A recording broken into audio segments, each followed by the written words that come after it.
Buenas tardes.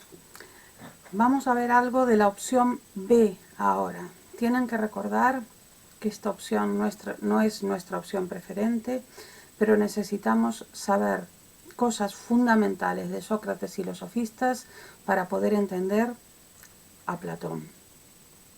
Vamos a ver ahora, en primer lugar, el giro antropológico y a algún sofista para entender qué es lo que ellos están planteando. El giro antropológico de la filosofía es lo que se llama al vuelco que da la filosofía de estar preocupándose por los problemas de la fisis, de la naturaleza, a pasar a preocuparse por los problemas del ser humano, de antropos, y dejar de lado el problema de los arjés, de las fuerzas, del cosmos, etc., para centrarse en lo que es el problema de una vida buena, una convivencia buena, de cómo deben regirse las sociedades, de si las leyes son leyes estables, con las características de la naturaleza, con las características que tienen las leyes de la naturaleza, como diría por ejemplo Sócrates, adelantándome, o sea, son fijas, estables, permanentes. Lo bueno, por lo tanto, lo justo, por lo tanto, es fijo, estable, permanente, no varía con las sociedades, no varía con el tiempo. Eso sería una ley de carácter físico, la fisis, ¿no? Pero aquí fisis, fijaros, no tiene nada que ver con la ordenación del cosmos, ¿no? Sino que se toma como una analogía. Y el problema de si, que va aparejado, el problema de si esas leyes, en cambio, son leyes que pone el ser humano, antropos, igual que las pone, las quita, y depende de las sociedades, depende del momento, depende de las costumbres. Como ven, lo que ustedes tienen ahí proyectado, que ahora voy a pasarlo ya a ponerlo en grande, es que estamos ya en el siglo V a.C., estamos en Atenas y estamos con la llegada de la democracia. Ya ha pasado la época en que mandaban los aristócratas, donde el gobierno era un gobierno no elegido. Esto es lo importante de todo esto, mientras que la democracia va a suponer un gobierno de personas elegidas. La democracia además ateniense tiene una peculiaridad, y es que no es representativa, por lo tanto los cargos, digamos, que son elegidos, no son tanto elegidos como nosotros por tener partidos políticos, sino que son elegidos en algunos casos, como por ejemplo cuando había que elegir a alguien para ser el superior en una guerra, ¿no? Digamos, el mando superior en una guerra por su valía, o en otros casos había que elegir jueces y se elegía por azar, entre todos, por sorteo, ¿no? Entre todos la ciudadanía. Los ciudadanos, porque la democracia ateniense, que lo tenéis aquí, se caracteriza por lo que es isonomía. La ley es igual para todos. Iso indica igual, inomía indica nomos, ley, en este caso ley hecha por los seres humanos. La isonomía, o sea, la ley es igual para todos los ciudadanos, y los ciudadanos en la Grecia clásica son hombres mayores de edad y atenienses. Los atenienses son atenienses porque su madre o su padre, a veces su madre y su padre, esto depende de la ley, precisamente de esa ley que discutíamos hace un momentito, si era una ley natural o era una ley impuesta por los seres humanos, son atenienses, ¿vale?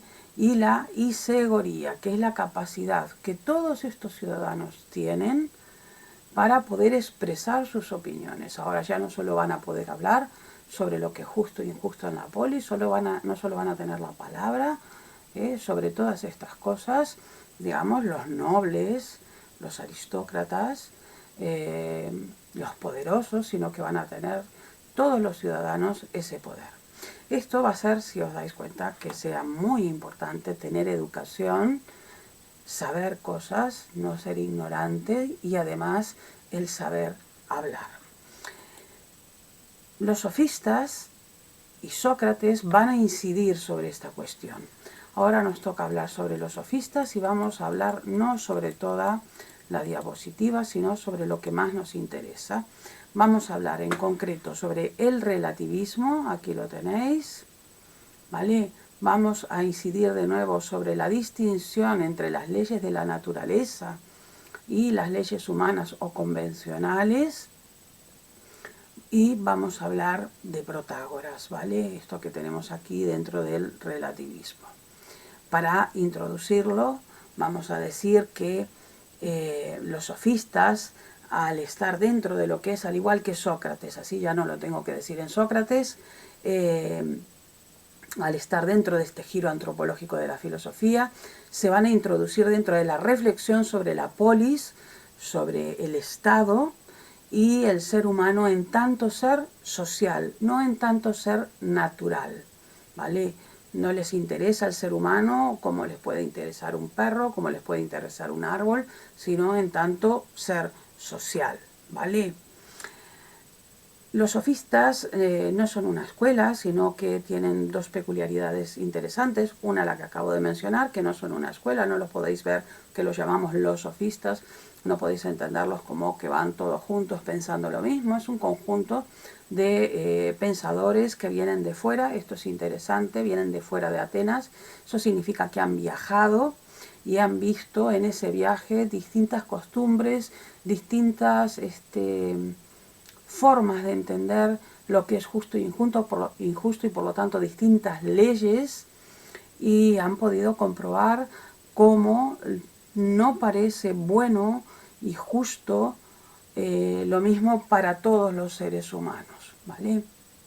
Entonces ellos se presentan a sí mismos como sophoi, de ahí que luego se les haya dado el nombre de sofistas, como sabios que pueden enseñarle a los seres humanos a hablar bien, a convencer, a discutir, y de esa manera pueden formarlos para poder gobernar, porque no os olvidéis que estamos en democracia, y en democracia no solo hay isonomía, sino que hay isegoría, lo que les decía, la capacidad de expresarse y por lo tanto poder convencer a los demás para que te sigan en lo que tú estás proponiendo. Por lo tanto, lo que ellos enseñan, lo que tenéis aquí, son técnicas de discurso convincente y también enseñanzas de disciplinas humanísticas para que pues, esos discursos tengan un contenido no interesante. Les decía que no eran una escuela, sino que se dividen en primera sofística y segunda sofística. A nosotros nos interesa la primera sofística, porque nos interesa lo más fundamental, estamos en la opción B, y quizás lo que más nos interese de esta primera sofística sea Protágoras de Abdera, ¿vale? Que es el que vamos a ver aquí en el relativismo. Les decía antes también que aquí lo que se plantea, y luego vamos a retomar en Sócrates, que vais a ver que presenta la postura justo contraria a la de los sofistas, es que hay una distinción, ellos plantean que hay una distinción en las leyes humanas, en los que se llaman nomoi en plural, nomos en singular, entre lo que serían las leyes naturales, si las leyes de los seres humanos son leyes de tipo natural, ¿no? Como cuando decimos, por ejemplo, que es antinatural que una madre o que un padre mate a un hijo, por ejemplo, pensad en eso, o si las leyes son puramente convencionales, en el sentido de que todos nosotros convenimos. Cuando digo todos nosotros, quiero decir la comunidad a la que hace referencia la ley, en que eso no está bien o que está bien, ¿no? Ellos cuestionan la creencia griega porque era la creencia extendida. ¿Os acordáis que os dije que venían de afuera? ¿Vale? Eran del mundo griego, pero venían de fuera. El centro de Grecia en ese momento, el centro cultural predominante de Grecia en ese momento era Atenas, de que la polis tiene un origen natural. Y si la polis, el juntarnos, el ser seres sociales y terminar constituyendo un Estado es algo natural, pues parece también natural que las leyes que dominen esa polis natural sean también naturales. Ellos cuestionan este supuesto que haría que las leyes fueran universalmente válidas y por lo tanto lo que no se ajuste a esas leyes no sería lo correcto, ya que consideran, y ellos vieron que así no era, porque viajaron, que todas las ciudades, en todos los momentos, en todos los lugares, ¿no?, tendrían que haber las mismas leyes. Por lo tanto, ellos lo que hacen, fijaros, es lo que tenéis aquí abajo, es defender que las polis, las sociedades, no se gobiernan por leyes naturales, tipo physis, sino que se gobiernan por tipo nomos, leyes convencionales que son en realidad constructos humanos. Y al ser constructos humanos, esto va a derivar precisamente en una especie de relativismo bastante claro, ¿no? No tiene por qué ser un relativismo absolutamente extremo. No voy a entrar en los términos de esta discusión, porque ya sería enfrentar a Protágoras y a Gorgias y a otros sofistas, pero digamos en un relativismo. Porque podríamos decir que, claro, esas nomoi, esas leyes, son relativas a esa sociedad y a esa sociedad de ese momento. Por lo tanto, fijaros, ellos están recelando de que lo que siempre se dijo, que era así, que era lo natural, y que por tanto, como siempre había sido así, era lo natural, lo tradicional, por lo tanto, es lo bueno y lo justo.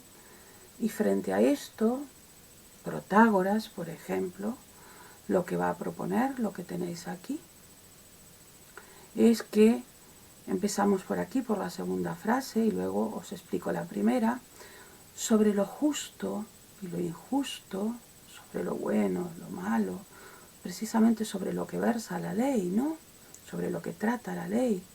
Sobre lo justo y lo injusto no hay nada que lo sea esencialmente, no hay nada que sea esencialmente y por lo tanto universalmente y siempre y para siempre bueno y justo, sino que es el parecer, la convención, el estar de acuerdo de toda la colectividad, aquí lo tenéis, lo que va a hacer que sea verdaderamente justo o verdaderamente injusto cuando se formula, fijaros aquí lo tenéis, y durante el tiempo que se formule. Por eso es que Protágoras dice, quizás su frase o enuncia, su frase más famosa, el ser humano es la medida de todas las cosas, de las que son en cuanto que son y de las que no son en cuanto que no son. O sea, somos nosotros, los seres humanos, los que decimos, y no la naturaleza, ¿no?, las leyes naturales, los que decimos lo que es bueno, somos la medida, damos la medida de lo que es bueno, de lo que es injusto, de lo que es justo. Y si nosotros decimos, convenimos los humanos, precisamente, fijaos, convenimos, por tanto, estamos hablando de esa sociedad, ¿no?, a la que hacíamos referencia antes, que eso es injusto. Por ejemplo, en España nosotros convenimos en que la pena de muerte es injusta como conjunto social y por eso entre nuestras leyes no está incluida que el Estado pueda aplicarle la pena de muerte a alguien. No consideramos que sea buena como conjunto de la sociedad, que sea buena e injusta que alguien pueda ser llevado, por ejemplo, a un paredón y meterle un tiro, o que pueda ser ahorcado, o que pueda ser puesto en una camilla y que un médico le ponga una jeringuilla y le ponga un conjunto de fármacos que lo mate. Eso es lo que consideramos nosotros como sociedad. Sin embargo, hay otras sociedades que sí consideran que eso es bueno y es justo. Lo que hace verdadero o lo que hace falso, una cosa u otra, durante el tiempo que sea verdadero o falso, es precisamente la medida que nosotros damos de verdad o de falsedad, ¿vale?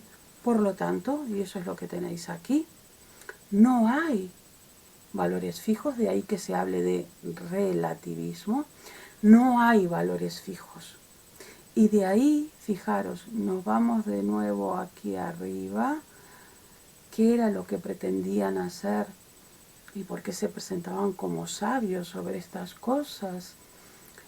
En democracia, no os olvidéis de eso, por favor. Los sofistas pretendían enseñar técnicas para convencer a los demás para que votasen. La democracia griega era una democracia directa, ya os decía yo, ¿no? Los representantes eran algo muy limitado y se escogían de una manera diferente a la nuestra. Era muy importante saber defender uno mismo, porque solo podían ser hombres. Lo que se quería que saliera adelante en una ley decía que no hay valores fijos y por lo tanto es muy importante tener una buena técnica del discurso y saber tener un buen contenido para poder defender, ¿no?, ese discurso si tú quieres que te sigan y que voten esa ley. De ahí que si no hay valores fijos, la mejor opinión, ¿cuál va a ser? La de la mayoría que se pone de acuerdo durante el tiempo en que se pone de acuerdo, ¿vale? Por eso la persuasión va a ser un arma poderosísima, mucho, mucho más poderosa. La palabra, dirá Gorgias, pero no vamos a entrar en Gorgias, va a ser la palabra más poderosa, porque es más fácil convencer a la gente mediante la palabra, a cientos, a miles de personas mediante la palabra, que obligarlos mediante la fuerza, ¿no? Saber dialogar, saber discutir, saber hacer buenos discursos que convenzan a la gente, que persuadan a la gente.